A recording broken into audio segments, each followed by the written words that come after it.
Ambicia e Shqipërisë për të bërë pjesë e Unionit në vitin 2029 ka marrë konfirmime edhe nga raportuesi i vendit tonë në Parlamentin Evropian, Andreas Schieder.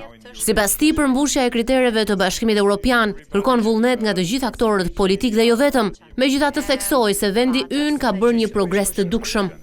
Ky nuk është vetëm projekti i qeverisë, por i të gjithëve, duke nisur që nga qytetarët që duhet të tregojnë se çfarë po shkon mirë dhe çfarë po shkon keq, sa më shpejt të përmbushen kushtet, aq më mirë. Por edhe pse nuk duhet të jap një datë specifike, dua thjesht të them që si relator shpresoj që në fund të mandatit tim, pra në vitin 2029, të them që Shqipëria do t'i bashkohet BE.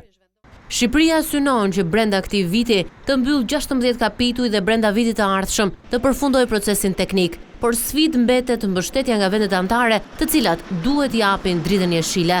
Është e rëndësishme të punohet me opinionet publike në Europë në mënyrë që të zvogëlohen perceptimet që qytetarët kanë për zgjerimin. Nuk jam i shqetësuar për Spanjën që sipas sondazheve të fundit ka një nivel të lartë pranimi për zgjerimin, që do të thotë ne spanjollët duam që Shqipëria dhe vendet e tjera të jenë së bashku në BE sa më shpejt jetë e mundur.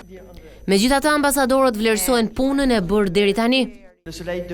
Franca është për krah jush, jo për t'ju numëruar hapat, por si një partner rruge, që e di që forca e një bashkëpunimi nuk matet vetëm në ditën e nisjes dhe ditën e mbërritjes, por në solidaritetin e lidhur në çdo kilometër të kryer së bashku. Ky vit konsiderohet vendimtar për Shqipërinë, e cila duhet përafrojë legjislacionin me atë të Bashkimit Evropian dhe të mbyll 33 kapituj të negociatave vitin e ardhshëm në përmbushje të angazhimit për anëtarësi me të drejtat plota në Union brenda 2030-s.